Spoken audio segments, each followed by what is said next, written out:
Teslas have been making waves in the classifieds. Some of it, of course, is people not happy with Elon and therefore offloading their heavily used or even sometimes lightly used Teslas onto the used market, going with something else. That's fine.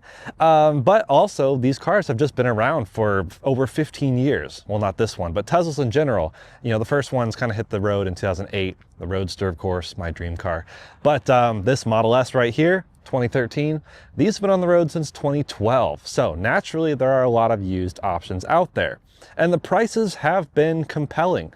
Even back in 2018, when the Model 3 came out, some people started looking at used Model S's and playing that game of like, okay, used luxury car versus new, cheaper sedan. Which one's better? Then COVID hit, prices went crazy. People looked at Model S's again. I think in general, this has been one of the curiosities of the EV enthusiast. A lot of enthusiasts out there do own older Model S's. So I am here to kind of look at this car in that light. Is this an interesting, decent, good buy right now? I've seen these for anywhere from 10 to 20 grand, which is way, way cheaper than they used to be. And now that Tesla has sold over 7 million cars total, there's clearly a lot of used options on the market. So I'm going to look at this old Model S and see just how good is it today.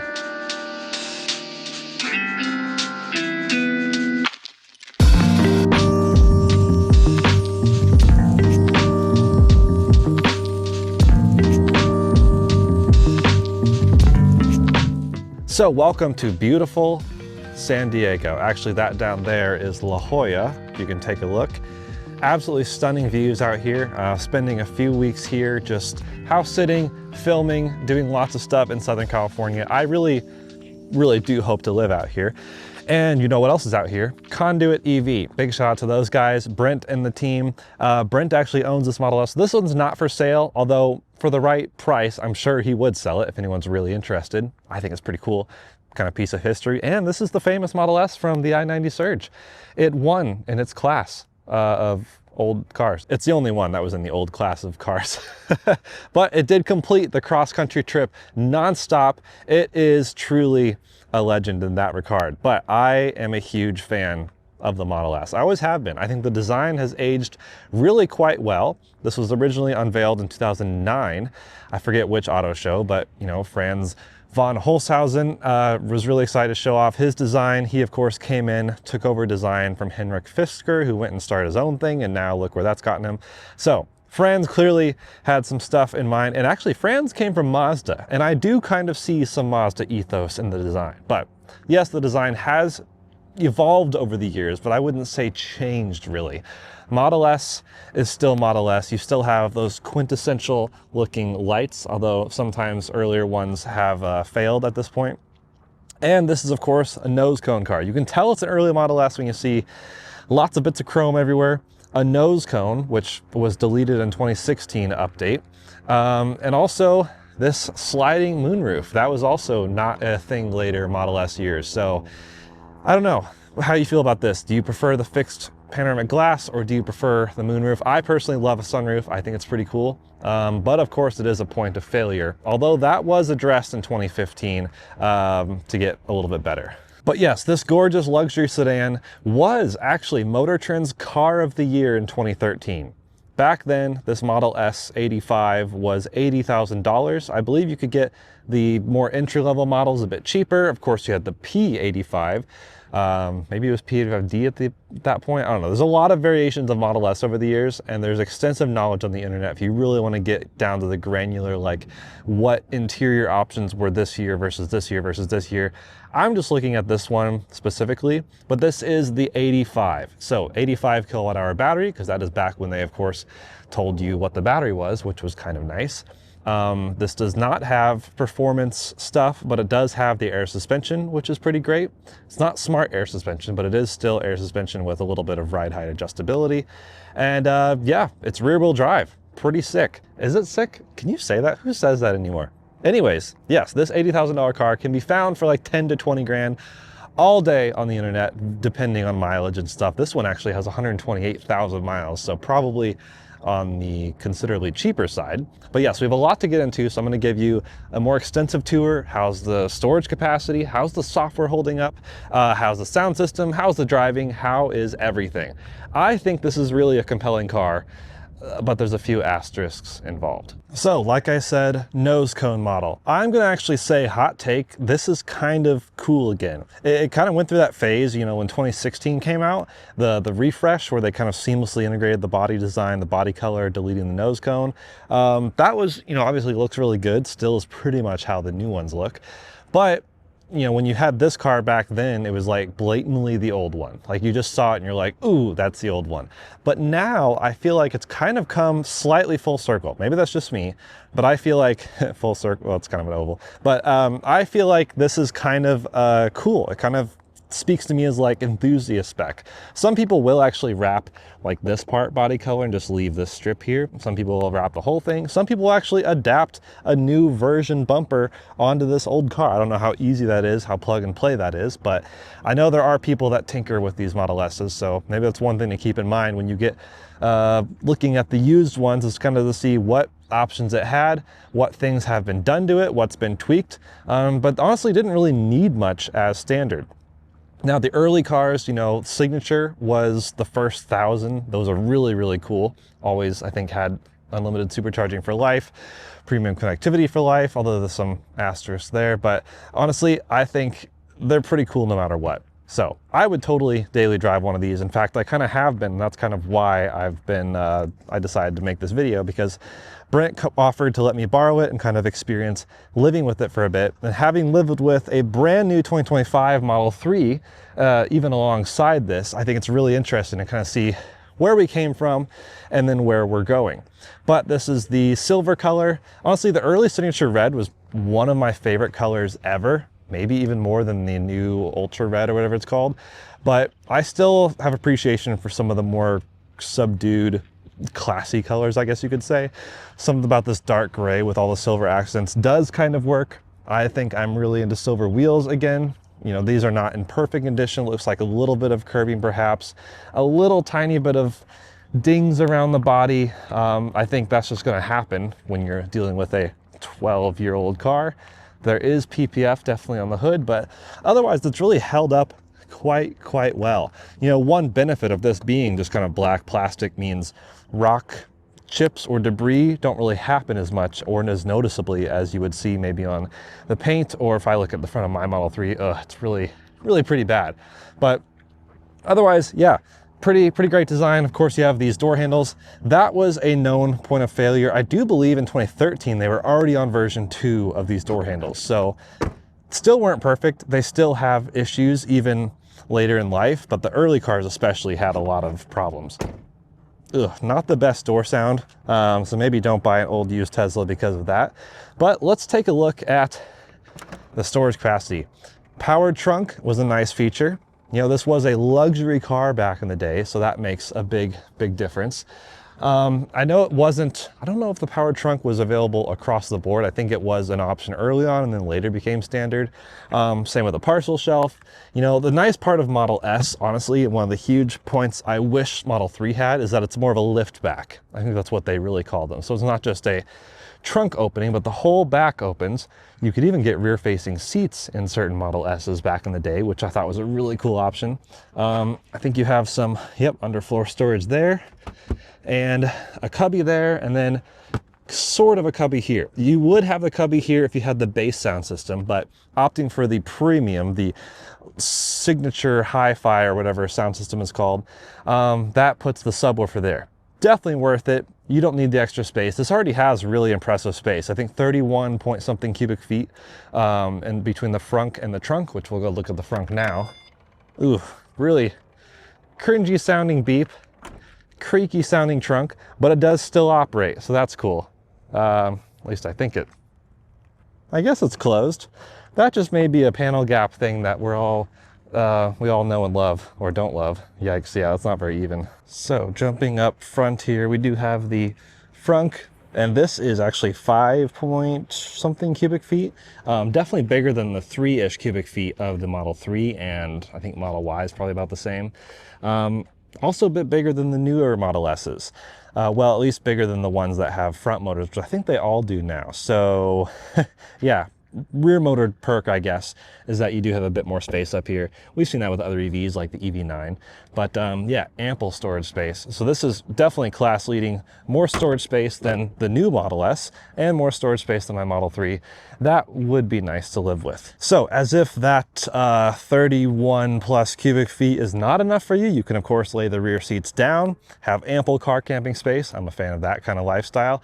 And that's if you don't have the executive rear seats, which kind of removes the center seat, puts in a center console, makes them a bit nicer, but then they can't actually like fold flat, which means you lose out on that storage capability. It was a cool option. I would like to see one. I don't think I've ever actually seen one, but they didn't really sell well, which doesn't really surprise me that much. So you'll probably most likely find the 5-seat option. Let's go ahead and jump into the interior. I've always loved those door handles, but jumping in, gonna definitely turn up the fan speed because it is getting warm out there, but I do love having this open. Like, this just feels special. Like, now the nose cone feels special. The opening sunroof feels special because this is no longer even an option in any Teslas at all. But I really like it. Currently I have a dog cover back here, but normally it'd be, you know, leather seats, and otherwise nothing really to speak of. There is some vents back here, but I don't think any USB ports whatsoever. You also have this yacht style center console. Right now it has just a placeholder thing that just sits in there, which adds, you know, some flimsy little cup holders, storage space for stuff, phone, it's labeled phone. But the yacht floor was kind of an interesting option because actually I think for a while it was standard as well. Because what it does is just showcase the uniqueness of this car. You have to think, this car existed back in the day where it was basically like the only option. So as far as electric cars. So they were kind of showcasing, wow, you don't need a transmission tunnel. You have all this open space that you wouldn't normally have in a combustion car. So that was kind of a novelty back in the day. Just to showcase, look, you have more storage. You can plop stuff and bags here. You had a flat floor for the rear, so the middle seat passenger in the back wouldn't be compromised and have to have their legs shoved up in their face. So that was meant to be kind of cool. But I will say the storage space in here is not exactly optimal. You have this, which does not open for more storage space. It just slides for cup holders. They're fine. It's actually pretty similar to current Tesla cup holders. But that's really it. There's not much as far as like any sort of lockable storage. You have USB-A ports there, which is great. And yeah, that's really it. I guess this is made by Probasto, something like that. Yeah. Button here for the glove box. That's also feels kind of flimsy. Like, it doesn't feel super high quality, but hey, I guess it was kind of a luxury car back in the day. So whatever they mean by that.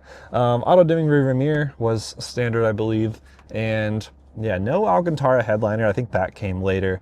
But this is kind of I think the gray interior. There was also tan or black, and the matte lace wood, I believe is what it was. Really cool wood. I think this is one of the sought after woods. At least I would seek after it if I was buying a car. I think I definitely prefer this wood to some of the slightly pre-refresh Model 3, Model Y where they didn't have wood. It was just like bad looking plastic across the dashboard. That's totally fine with me. But moving up from that, steering wheel. Classic Model S steering wheel. Awesome.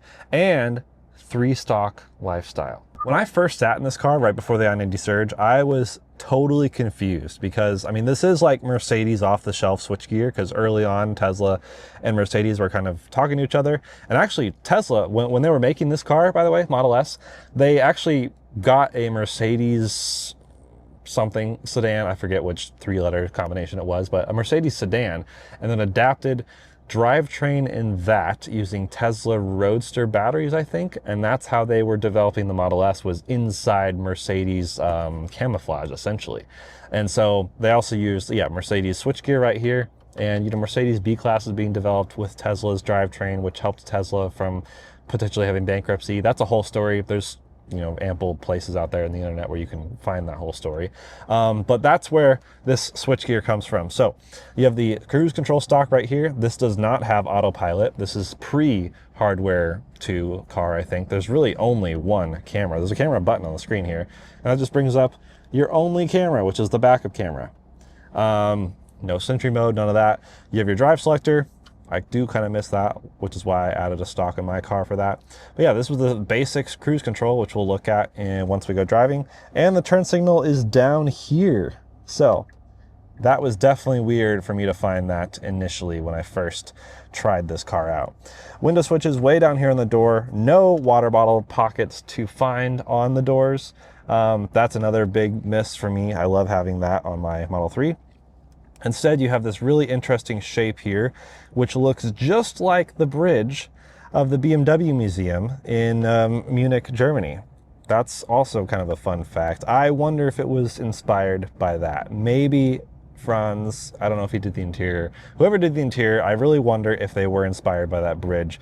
That's the rumor, I believe, and the door handle up here. Really interesting design. I do think they've gone backwards since this design, but maybe forwards in functionality. Then of course we have the screens. Yeah, not the nicest. They are LCD. This one's actually like a 480p variant, whereas later you could also get upgraded to the 720p height, at least. The width was actually more of like a 1920 versus a 1280. I don't know, bit confusing on the dimensions. They're not like standard dimensions because it's obviously not a standard size screen, but it is plenty nice to use, and I really like how it looks. You know, when I turn the car on, come on, key not inside vehicle. The key is in fact inside the vehicle. Unable to drive. This could be bad. Here's the key, by the way. There we go. It found it. And that has the old school gauge. Really, really love that. That's awesome. So yeah, it's fine. The screen's fine. This screen's fine. Not amazing. I'm doing a whole video, by the way, on how these screens are in today's world, but just as a quick glimpse, I mean, this is totally serviceable. And this is even MCU1, not Marvel Cinematic Universe, MCU as in Media Control Unit.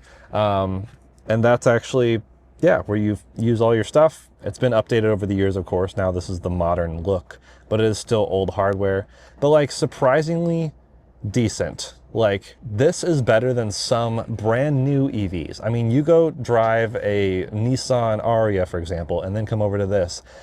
Even a 2025 Ford, honestly, has software that is about the same experience to this, if you ask me, which is kind of crazy. A little tiny bit laggy when you touch it, but otherwise not too bad. So I think it's livable. But I do think this would benefit from the MC2 upgrade, which might actually be happening soon. Fun fact. But this MCU1 is actually NVIDIA Tegra chips. 2 chips, by the way, one powering each screen, which is why sometimes when I get in here, the driver screen takes a while to boot up while the main screen was fine. I've even had the driver screen just randomly reboot while driving at some point. So this chip may be on its way out. The MCU1 was actually recalled because of the ECCM modules. So yeah, not great. So I do think upgrading the MCU2 is nice to have, although some people are hesitant because MCU1 actually is what was tied to like unlimited supercharging for life for some people. And it can still be upgraded to work with LTE, which this one is. So I think this actually had the ECCM upgrade, just not the MCU upgrade. That's all probably pretty confusing.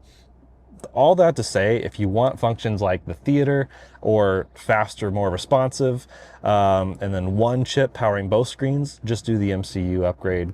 That can sometimes also be paired with like hardware upgrades for slightly later Model S's. Again, there's a lot to get into, and maybe eventually I can do a whole video really deeply breaking that all down, but I'm just kind of focusing on old Model S's as a whole.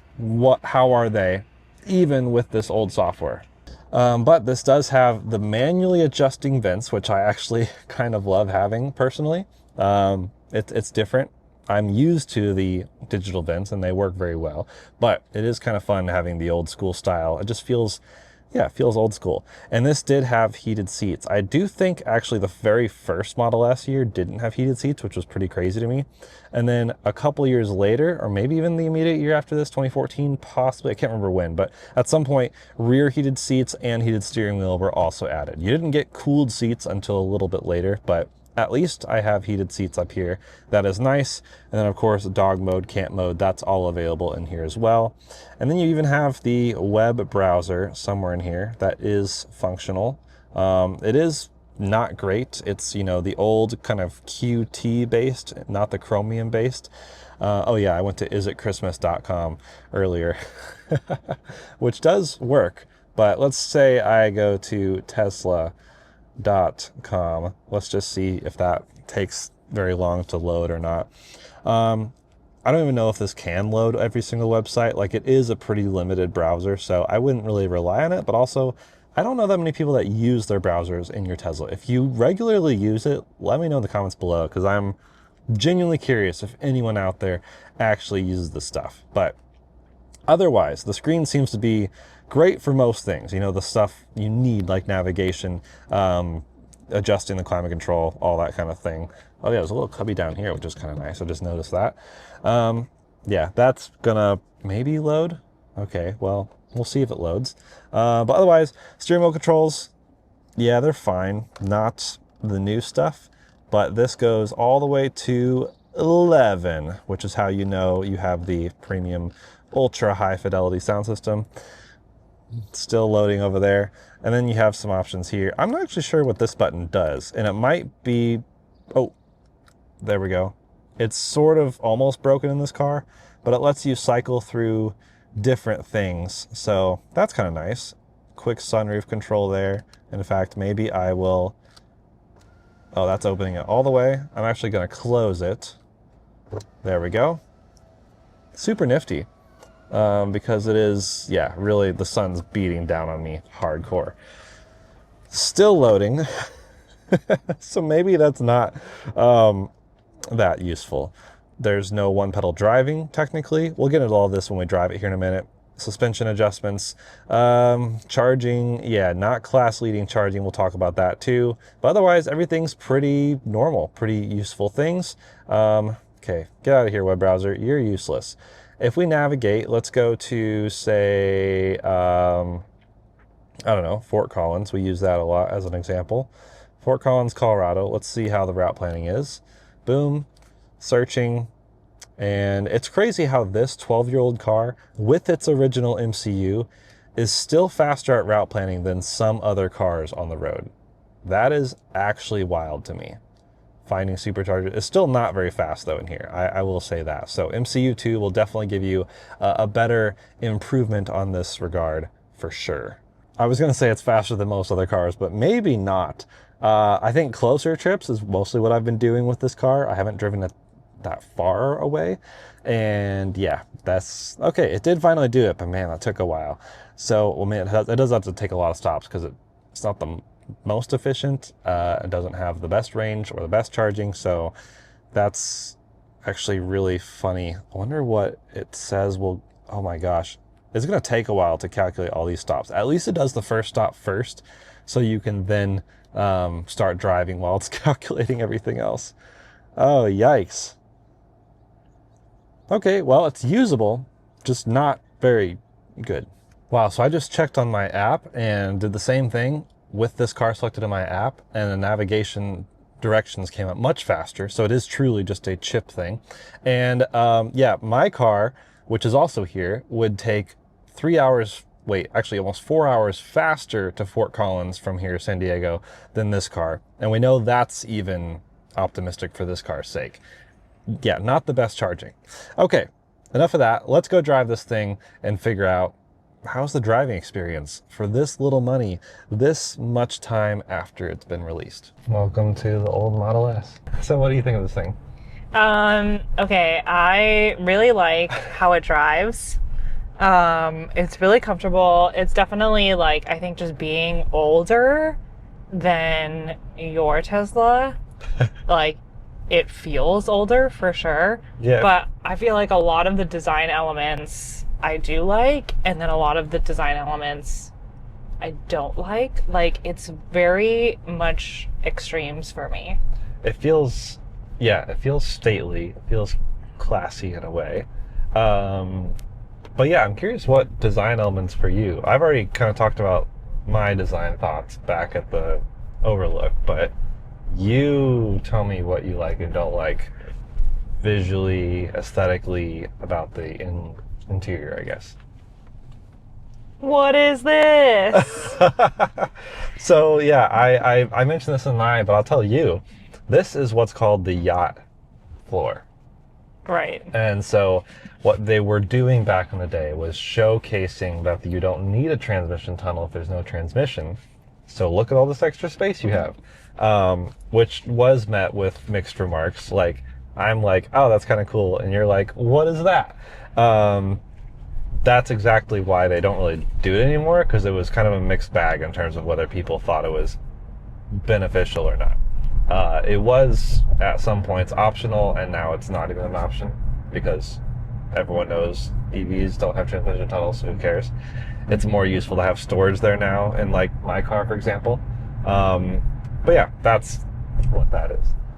No, yeah. I mean, I know what it is, but also what is that? Like, why is that, as you so Why? eloquently phrased it earlier? Yeah, the seats, not great, not amazing. I mean, they're okay, but like, I feel like once you get out of this into like a Model 3 or Model Y seat or new Model S, like any new Tesla seat, you're like, oh, that's much better. The bolstering's not super effective or even there.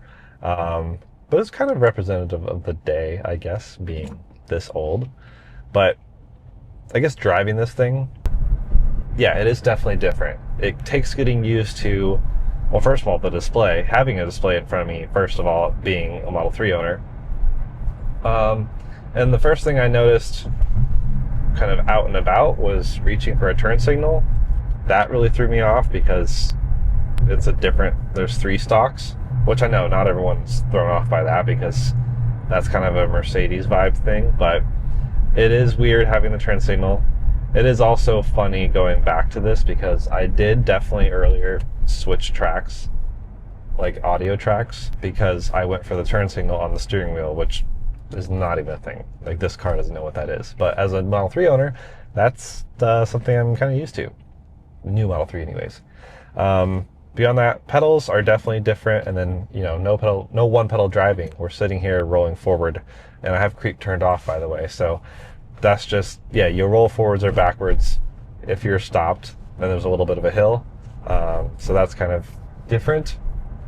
But I think there's something nice about how this drives at the same time. The NVH is worse. There is like little, I don't know, like little boominess that you kind of hear. Do you feel that or hear that? The, like, wind noise? It's not really wind noise. It's just like as we go over bumps, it feels like they reverberate in this like uncomfortable way. But wind noise is also much stronger, much worse in this than most things. Well, I should say most things, but newer Teslas for sure. But power-wise, plenty of power. This is not even the performance one. So performance gives you a little bit of a bump. This is, I forget the exact numbers, but like 300 something horsepower, 300 something pound-feet of torque.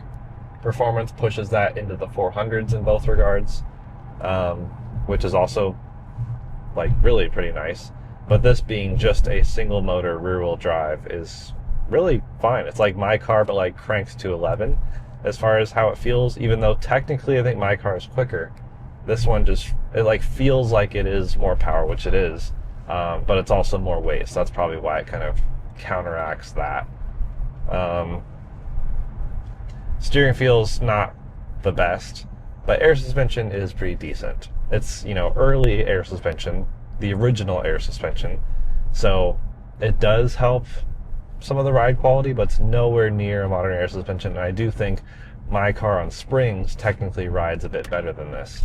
So that's one of those things to caveat. It doesn't always matter whether it's spring or air suspension. You can get a really dialed in sporty air suspension, or you can get a really, really nice soft cushy spring suspension. Either way exists. I'm curious to try the old Model S with spring suspension at some point, but this one being air, I think it rides pretty nice. has lowering and raising depending on driving mode. You can always override that. And yeah, comfort it's okay. My elbows are like on the right spots. The seat's not the most comfortable though, and the elbow points are also not the most comfortable. But the steering wheel feels pretty good. I'd say feels much nicer than like most new steering wheels. It just feels like proper and kind of chunky, and yeah, a little bit big, I guess. The buttons are okay. Same scroll wheel situation. Press those in to reset everything. If you need the screens to reset, if they glitch on you, which MCU1 does kind of do that sometimes. So that's to be expected, perhaps. And then yeah, having the physical vent controls is definitely different and unique because Teslas haven't had that since, I guess, early 2018 was the last time you could buy, or I guess Palladium Model S refresh, which was 2021. I guess right before that, the Model S may have had those physical controls. So I go either way on those. I see the argument both sides. A lot of modern journalists hate the touch controls to tell it where the airflow should go. But on the other hand, it's nice if you have two different drivers who have two different preferences and their settings are remembered. So there you have it. That's all my thoughts. Really curious what you guys think of this old Model S. Is it compelling? Do you think it's actually worth buying something this cheap with some of the risks associated, such as maintenance concerns? That's really the big risk, I guess. But also even just lack of some of the newer features. Like, you can get a base Model 3 now with ventilated seats, which this doesn't have. That has basic autopilot, which this doesn't have. An upgrade to FSD, you know, you have future-proofness of the tech and stuff. There's clearly a lot that goes into purchasing decisions, but I'm curious which of you are on the fence or contemplating something like this, and maybe that's what brought you to this video in the first place. I think it is compelling. I like the specialness of this car, especially with the history involved, it being kind of Tesla's first flagship car. This really was the proof of the pudding, like, hey, Tesla made this successful, which is why they still exist today. So I like it. Actually, I kind of love it, but also there's probably better Model S variants to purchase. If you have the budget, I mean, something like this, second year, maybe first year model with really high mileage, that'll get you really cheap, maybe even 4 figures as a price tag. But if you can spring for it, I feel like maybe there's a sweet spot. Like end of 2016, I think, is when they had the introduction to the AP2 hardware 2.0. That also could be upgraded to MCU2, but still have potentially free supercharging for life. Although maybe that's tied to MCU1. It gets complicated. Either way, there's a Model S for everyone, and I say that because they build like the Honda Civic for everyone, and that's much more expensive if you buy a new one. So technically anyone can afford a Model S, I feel like, but can anyone afford to maintain it? That's the big question. Thanks for watching. See you later. All right, well, as if it's serendipitous, we forgot to knock on the wood trim earlier because as I park here, it says a fault that appears to be suspension, possibly. That's my guess, air suspension related. I'm trying the reboot on the screens, although that one didn't reboot, but this one did. I know they're two different chips that control two different screens. I don't think that did anything. Just curious to see if we go here into software, hold our finger on the Model S, try service here, just see what happens. Enter, oh wait, service alerts possibly. Let's see if this is it. Okay, well, I'm not really sure which one these could be, but something seems to be up, so maybe I'll check with the guys at Konduit EV.